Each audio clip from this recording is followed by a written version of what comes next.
नमस्कार, कैसे हो आप सब। मैं Sangeeta from learn hub, the learning platform, जहां पढ़ सकते हैं math science SST absolutely free at learnhub.com।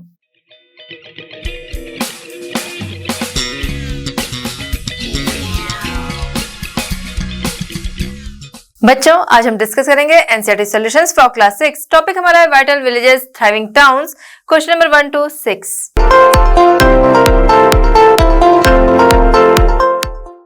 चलिए बच्चों, हमारा आज का चैप्टर स्टार्ट करते हैं। क्वेश्चन नंबर 1 हमारा है fill in the blanks. Fill in the blanks है, चलिए देखते हैं क्या करना है। इसमें फर्स्ट हमारा है was a word used for large land owners. Large land owners के लिए कौन सा वर्ड यूज होता था? उनके लिए यूज होता था कौन सा वर्ड? उनके लिए यूज होता था वेललर। वेललर तमिल में जो बड़े लैंड ओनर्स होते थे उनको कहा जाता था, तो वेललर तमिल में बड़े लैंड ओनर्स को कहा जाता था। नेक्स्ट हम देखते हैं B, the grama bhojaka often got his land cultivated by the. Grama bhojaka जो थे उनकी जो लैंड थी वो किसके द्वारा कल्टिवेटेड होती थी? वो कल्टिवेटेड होती थी स्लेव्स एंड वर्कर्स, दास और मजदूरों के द्वारा उनकी लैंड कल्टिवेटेड होती थी। ग्राम भोजका जो कि बड़े लैंड ओनर्स होते थे उनकी जो लैंड होती थी वो कल्टिवेटेड होती थी वर्कर्स एंड स्लेव्स के द्वारा। सी है ploughmen were known as in Tamil. Ploughmen जो होते थे उन्हें तमिल में क्या कहा जाता था? उन्हें कहा जाता उझावर। जो प्लोमेन थे जो कि हल चलाने का काम करते थे, हलवाहे कह सकते हैं या हल चलाने वाले जो होते थे प्लोमेन, उन्हें क्या कहा जाता था तमिल में? उन्हें कहा जाता था तमिल में उझावर। तो यहां हम फिल करेंगे उझावर।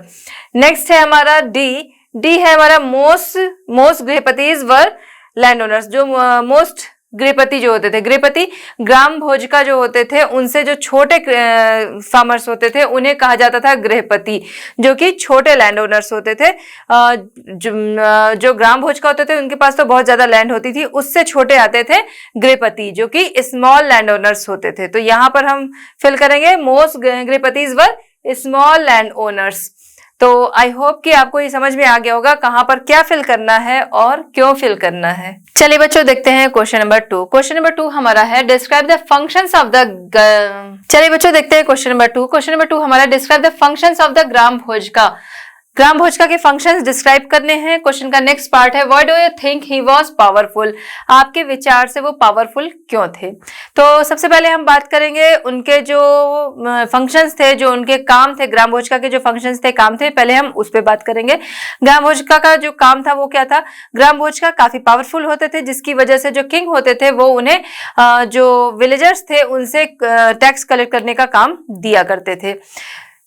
टैक्स कलेक्ट करने का काम कौन कर सकता है? जो पावरफुल होगा। तो ग्राम भोजका काफी पावरफुल थे, इसी वजह से किंग उन्हें टैक्स कलेक्ट करने का काम दिया करते थे। इसके अलावा इनका काम था लोगों की प्रॉब्लम सॉल्व करना, जिसके लिए कभी कभी वो जज के रूप में भी आ जाते थे, कभी पुलिसमैन की भूमिका में भी आ जाते थे। एज अ जज, एज अ पुलिसमैन वो काम किया करते थे। चलिए ये देखते हैं the functions of the grama bhojaka. Grama bhojaka was powerful. The king often used him to collect taxes from the village. He also function as a जज and sometimes as a police. वो लोगों की प्रॉब्लम सॉल्व करना उनका काम था, तो जिसके लिए वो एज अ जज, एज अ पुलिसमैन वो काम किया करते थे। अब हम आते हैं कि हमारे थॉट से ग्राम भोजका जो थे वो पावरफुल क्यों थे? तो पावरफुल इसलिए थे, सबसे पहली बात कि वो लार्ज लैंड ओनर थे। वो बहुत ज्यादा लैंड के स्वामी थे, इसलिए वो पावरफुल थे। ज्यादा लैंड्स हैं, ज्यादा रिच हैं, तो वो पावरफुल ऑलरेडी रहेंगे ही, तो इस वजह से वो ज्यादा पावरफुल थे। इसके अलावा आइए देखते हैं from our view he was powerful because the grama bhojaka was the largest land owner. Generally he had slaves and hired workers to cultivate the land. उनकी जो लैंड थी उस पर कल्टिवेशन का काम कौन करता था? छोटे किसान थे, वो अपने यहाँ खुद से काम किया करते थे। लेकिन इनके यहाँ लैंड पे कल्टिवेशन का काम कौन करता था? जो स्लेव्स होते थे या फिर इनके द्वारा हायर्ड वर्कर्स होते थे वो किया करते थे। इसके अलावा उन्हें पावरफुल इसलिए कह सकते हैं कि जो उनकी पोस्ट थी वो उनकी फैमिली के ही आगे जनरेशन जो थी वो होल्ड करती थी। ग्राम भोजका जो था वो किसी का नाम तो था नहीं, वो एक पोस्ट थी। ये पोस्ट किसे मिलती थी? जिसकी होती थी उसी की फैमिली के आगे की जनरेशन को ये पोस्ट जो थी वो आगे की जनरेशन को ही दी जाती थी। एक तरह से कह सकते हैं कि हेरिडेटरी थी। आनुवंशिक थी ये पोस्ट कि जो ग्राम भोजिका है उसकी फैमिली के ही आगे की जो जनरेशन होगी उसे ग्राम भोजिका बनाया जाएगा। आइए देखते हैं। Usually main from the same family held the position for generations, in other words the post was hereditary. तो हमने समझ लिया कि ग्राम भोजिका के जो काम थे वो क्या थे और उन्हें पावरफुल क्यों समझा जाता था। चलिए बच्चों हम देखते हैं क्वेश्चन नंबर 3। क्वेश्चन नंबर 3 हमारा है, list the craft persons who would have been present in both villages and cities. उन क्राफ्ट पर्सन्स की लिस्ट बनानी है जो कि विलेजेस एंड सिटीज दोनों जगह पे पाए जाते थे, दोनों जगह पे रहते थे, उनकी लिस्ट बनानी है। तो दोनों जगह पे रहने वाले जो क्राफ्ट पर्सन्स थे वो क्या थे? सबसे पहले हम बात करेंगे कि ब्लैक स्मिथ्स जो कि लोहार लोहे का काम किया करते थे वो दोनों जगह पे होते थे। पॉटर जो कि मिट्टी के बर्तन बनाया करते थे, उन्हें पॉटर दोनों जगह पे पाए जाते थे, दोनों जगह पे होते थे। उसके अलावा कारपेंटर्स बढ़ई जो कि लकड़ी का काम किया करते थे वो सिटीज एंड विलेजेस दोनों जगह पे होते थे। वीवर्स जो कि बुनाई का काम किया करते थे, बुनाई मीन्स ऊन सलाई की बुनाई नहीं, जो निटिंग निडल होती है वूल से जो बुनाई होती है उसका मतलब नहीं, मतलब यहाँ पर कपड़े की बुनाई से, जो कपड़े हैं कपड़े रेडी होते हैं कैसे, उनकी बुनाई होती है, धागों से बुनाई होती है तो कपड़े रेडी होते हैं। तो जो वीवर्स थे जो कपड़ों की बुनाई करते थे वो सिटीज एंड विलेजेस दोनों जगह पे पाए जाते थे।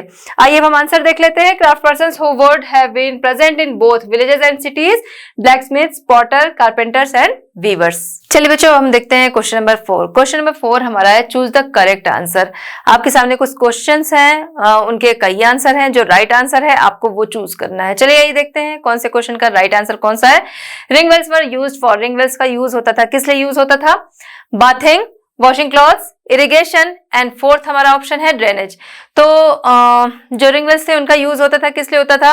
जो वेस्टेज होता था, वेस्ट वाटर होता था वो सारा कुछ वहां से ड्रेन किया जाता था, तो रिंग वेल्स का यूज होता था फॉर ड्रेनेज। तो हम यहाँ पे टिक करेंगे ड्रेनेज। नेक्स्ट है B, punch marked coins were made of. Punch marked जो कॉइन्स थे वो किससे बने होते थे? ऑप्शन देखते हैं, सिल्वर, गोल्ड, टिन, आइवरी। तो आपके लिए एक हिंट कि वो बने होते थे किसी मेटल से बने होते थे। तो आइवरी जो है वो पहले ही हमारे ऑप्शन से हट गया, हाथीदांत वो पहले ही हट गया। अब बचा सिल्वर, गोल्ड एंड टिन। तो वो किससे बने होते थे? वो बने होते थे सिल्वर एंड कॉपर से। हमारे ऑप्शन में क्या है? कॉपर है नहीं, सिर्फ सिल्वर है, तो हम टिक करेंगे सिल्वर को, क्योंकि जो पंच मार्क्ड कॉइन्स होते थे वो बने होते थे सिल्वर से और कॉपर से बने होते थे। तो यहाँ पर हम सिल्वर है हमारे ऑप्शन में, हम सिल्वर को टिक कर रहे हैं। उनका नाम पंच मार्क्ड क्यों था? क्योंकि शीट होती थी, जो कि मेटल की जो शीट होती थी उस पे हैमर से चोट की जाती थी, हैमर से उसे पीटा जाता था और उससे वो बनते थे। फिर उसके बाद उनकी कटिंग होती थी और उनपे कुछ लिखा नहीं होता था, उनपे एक तरह से कहते हैं ब्लॉक्स कह सकते हैं, या कह सकते हैं जैसे आपका स्टैम्प पैड नहीं होता, स्टैम्प आप मारते हो तो उस तरह से स्टैम्प जो थे वो लगा दिए जाते थे। तो ये पंच मार्क्ड कॉइन्स उनका इसीलिए पड़ा था क्योंकि उसे पंच किया जाता था, उसे हैमर के द्वारा पंच किया जाता था, इसलिए इसका नाम था पंच मार्क्ड कॉइन्स, और जो कि बने होते थे किससे? कॉपर एंड सिल्वर से।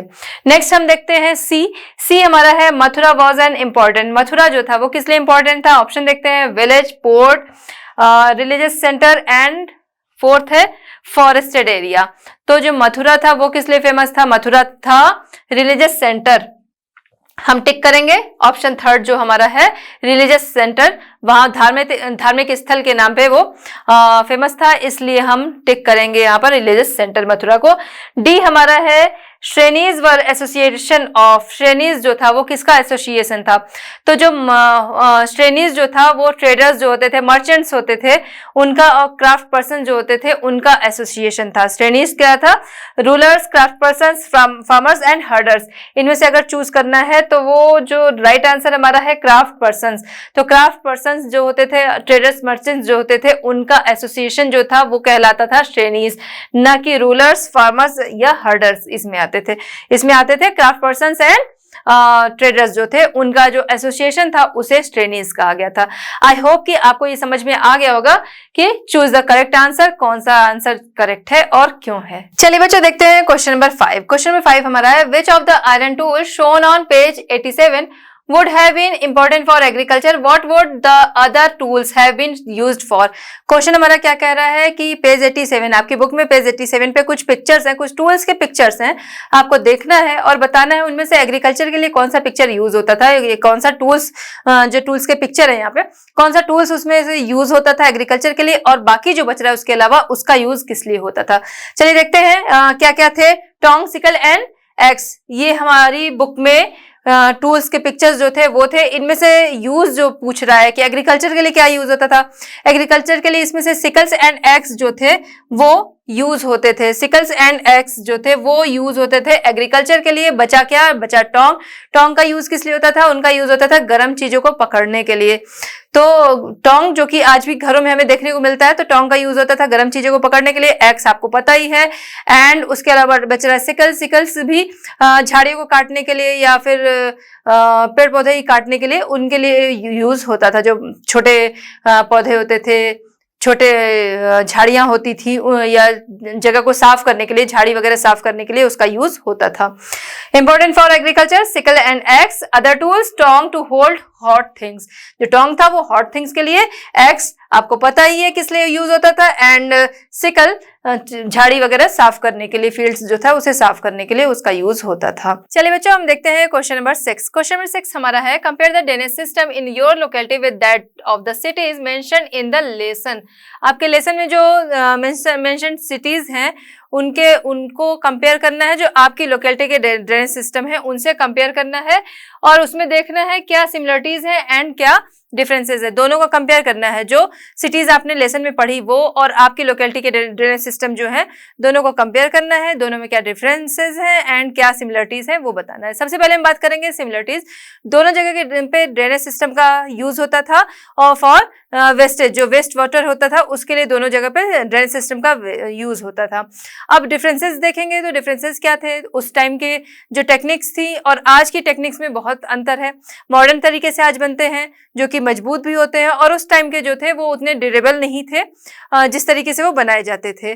तो ये उन दोनों के डिफरेंसेस हो गए। और सिमिलरिटीज हमने देख ली कि दोनों जगह पे ही ड्रेनेज सिस्टम का यूज होता था। किस लिए होता था, फॉर जो वेस्टेज वाटर था उसे ड्रेन करने के लिए। आइए देखते हैं similarities. Both are used for drainage system for wastage. Differences, in our locality drainage system is advance technology.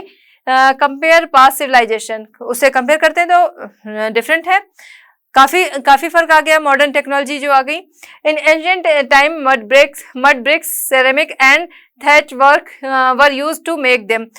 उस टाइम जो यूज होता था मड ब्रिक का यूज होता था, सेरेमिक का यूज होता था, जो इतना ड्यूरेबल नहीं था। और आज के टाइम में देखें तो अगर जो ईंट भी यूज हो रही है वो पकी हुई ईंट है, उस टाइम में मिट्टी की ईंट यूज होती थी। तो जो आज जो यूज हो रही है ईंट, वो ब्रिक्स जो यूज होते हैं वो भी मजबूत हैं। उसके अलावा पाइप्स वगैरह यूज होती हैं जो कि मजबूत होंगी, मेटल्स का यूज होता है। तो ये चीजें उसको ड्यूरेबिलिटी देती हैं। आइए देखते हैं। Today's modern drainage system are made of durable materials like concrete and metal.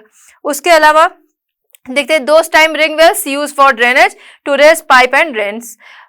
उस टाइम क्या था कि यूज होता था, रिंग वेल्स का यूज होता था। यहाँ पे रिंग वेल्स की पिक्चर है, तो रिंग वेल्स का यूज होता था उस टाइम में फॉर ड्रेनेज। और आज के टाइम में जो यूज होता है वो पाइप्स का यूज होता है, ड्रेन्स का यूज होता है, नालियां बनी होती हैं तो उनका यूज होता है ड्रेन करने के लिए, जो वेस्टेज होता है उसे ड्रेन करने के लिए।